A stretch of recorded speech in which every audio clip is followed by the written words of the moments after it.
Hello, and welcome to Chabot News for October 3rd, 2024. My name is Evan Neto, and today we'll be covering Southwest's seating policy, a suspicious death in Hayward, and new information about black holes. In entertainment news, Julian Ramirez will tell you about Lady Gaga's upcoming albums. And finally, in sports news, Jasmine Bester has the latest updates on an elderly powerlifter. All that and more coming up in today's edition of Chabot News.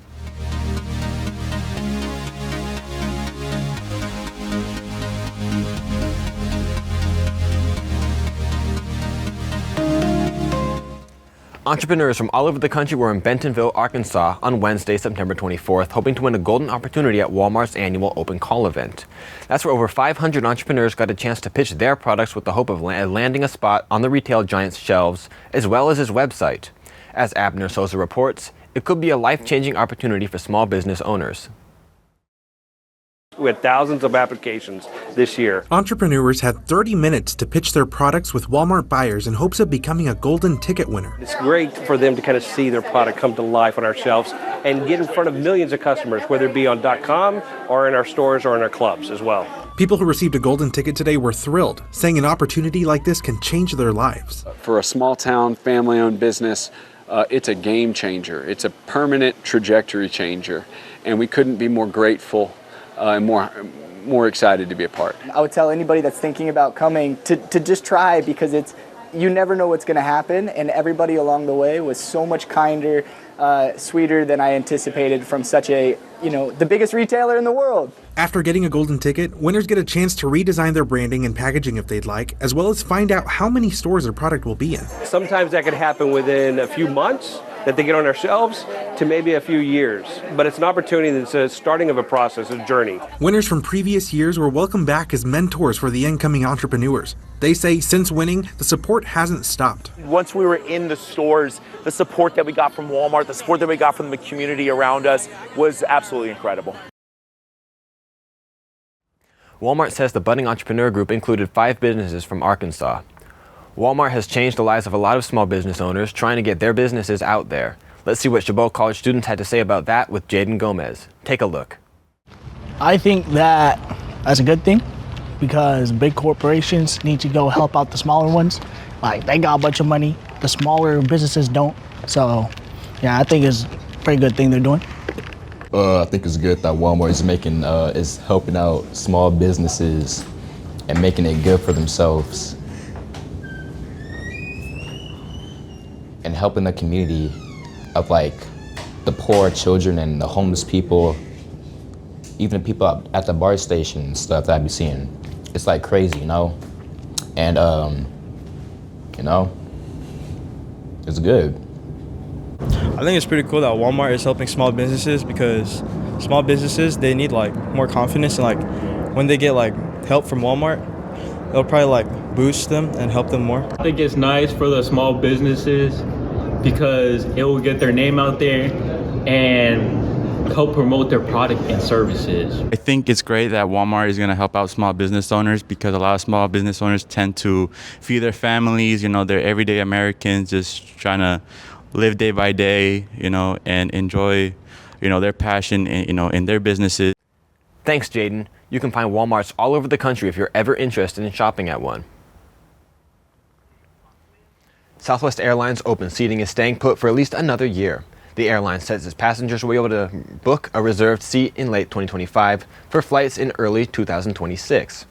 In July, Southwest announced it's stepping away from its open seating model that it's had in place since the airline was founded.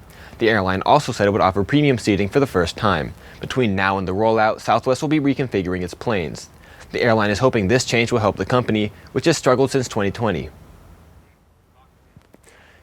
Astronomers have some new knowledge that might change everything you think you know about black holes. Check out this black hole, 7.5 billion light years away from Earth.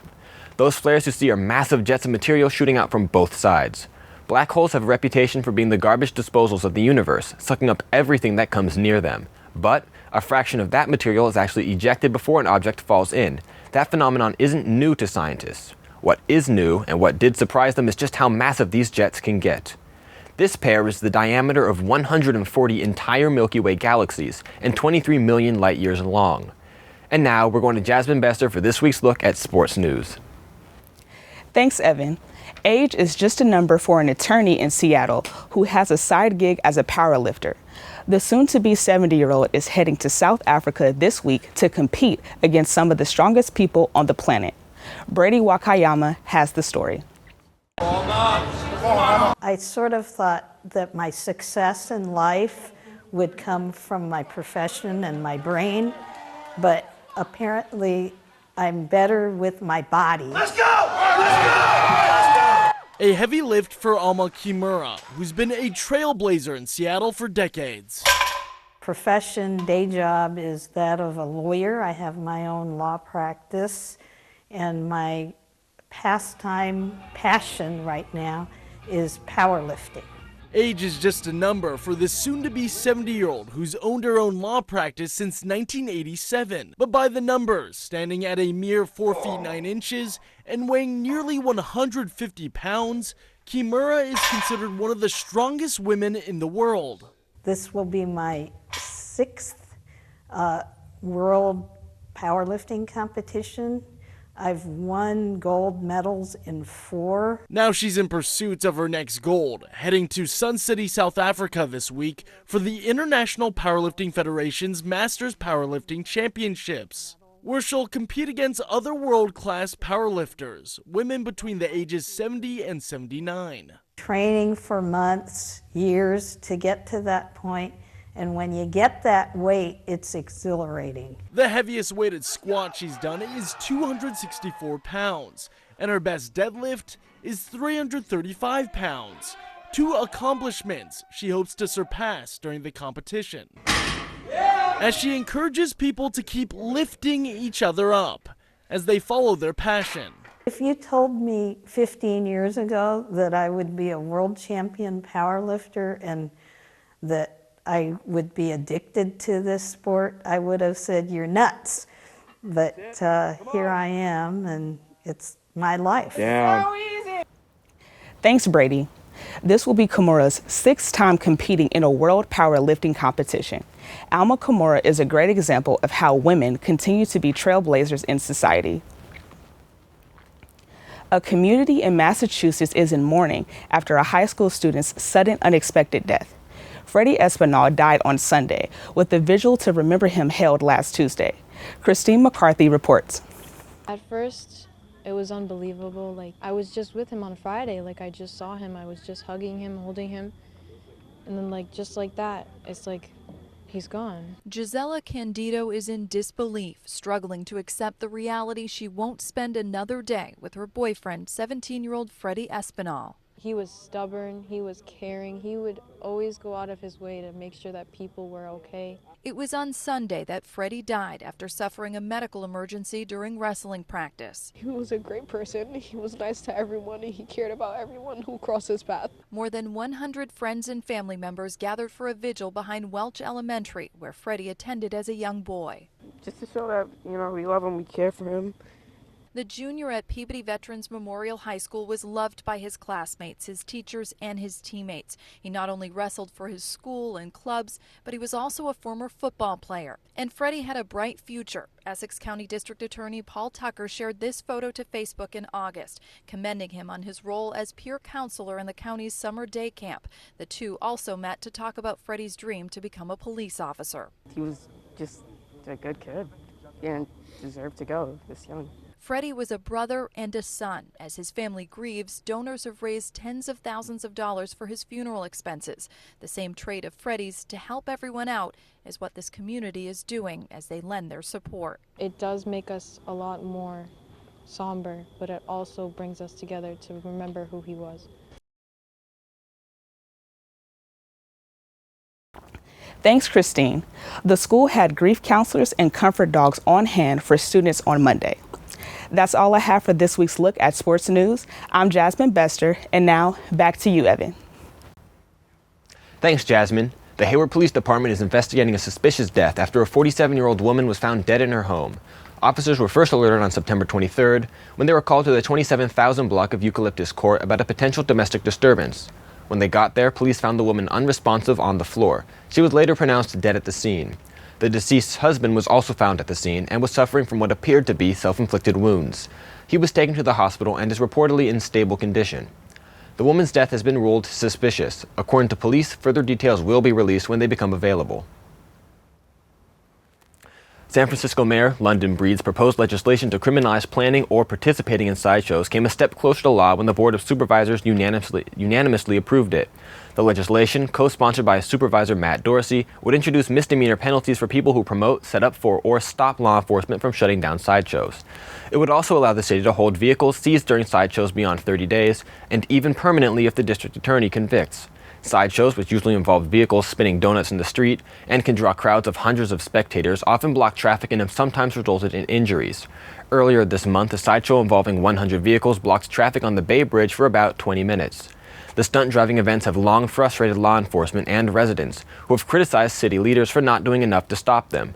To discourage sideshows, city officials have installed speed bumps at some intersections, passed legislation in 2020 allowing officers to impound cars used in the events, and created a sideshow abatement unit in the police department. The San Francisco Police Department has documented 15 sideshows this year. Reed announced plans to introduce the legislation on August 30th. The legislation went before the Board of Supervisors for a second and final vote on October 1st. Sideshows have a big impact on the Bay Area, so we sent our reporter Cole Wagner out onto campus to get student and staff opinions on the increased penalties for participating in them. I would think that they're pretty fair penalties considering the nuisance and danger to our local communities. There's been several deaths in regards to sideshows, and if they want to actually do something, then maybe we could find designated locations for them. I feel like they're valid only because those things are not super safe.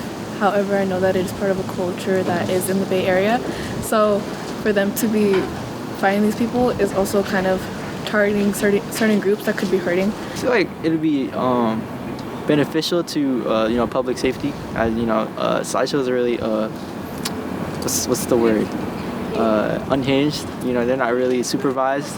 I don't think they should be so severe because I think the sideshow is like a Bay Area culture thing. I grew up around the sideshow, around that stuff.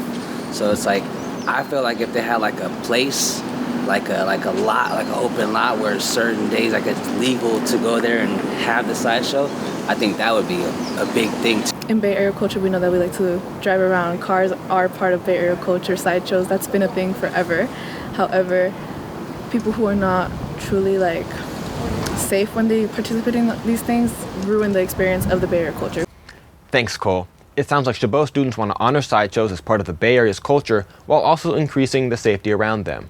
Now, it's time for entertainment news with Julian Ramirez. Thanks, Evan. Hoda Kotb is leaving NBC's morning show today, early next year.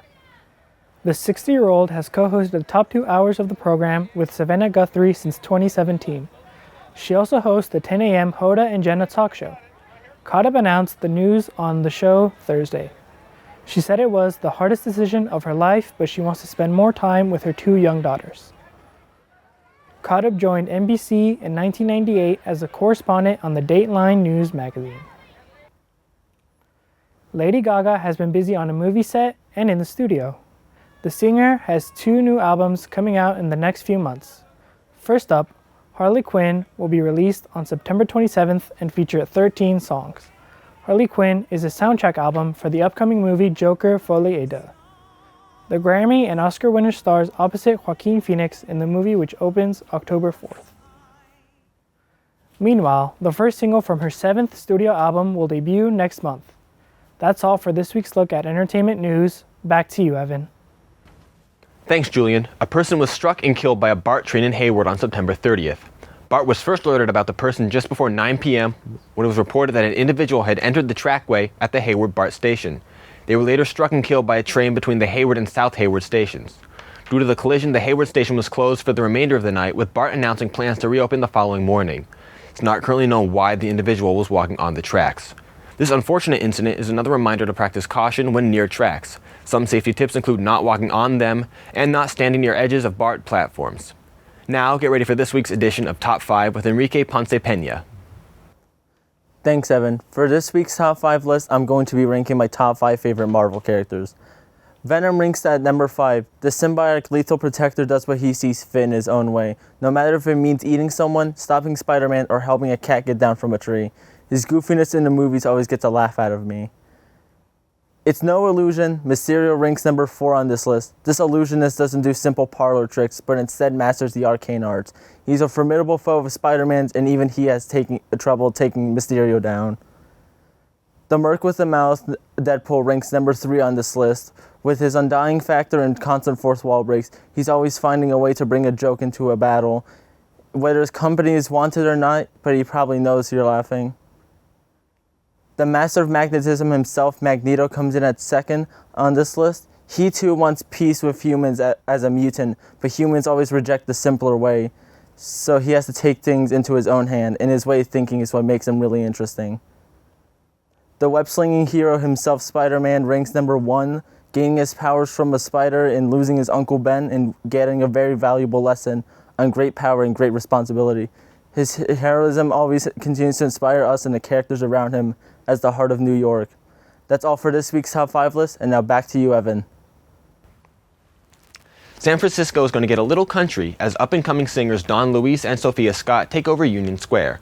On October 6th, Luis and Scott are set to perform back-to-back sets at a daytime concert dubbed Empire's Bay and Boots, a reference to the San Francisco record label that the two budding country stars are signed to. The event falls on the final day of Hardly Strictly Bluegrass, one of the city's most well-established free music traditions that annually draws hundreds of thousands to Golden Gate Park. That means this year, music lovers will have to choose between Another Planet's Union Square Bash and Hardly Strictly artists such as rock band Yo La Tengo and country singer-songwriter Brandy Clark, who are scheduled to play at the festival at the same time. Empire's Bay and Boots is the last installment this year of Another Planet's deal with the city's Recreation and Parks Department and the mayor's office to host more live music events to spur post-pandemic economic recovery in San Francisco's struggling downtown corridors. Part of this partnership, the Outside Lands Festival's producers pulled together a free Portugal the Man show at Civic Center Plaza and a free all-ages dance party at Embarcadero Plaza in July. So the summer has also seen ticketed outdoor concerts hosted by Another Planet, such as the packed Skrillex and Fred Again rave in June and the nostalgia-filled System of Down and Deftones co-headlining show in August. It's a gourd day for some pumpkin spice. Tuesday, October 1st, was National Pumpkin Spice Day.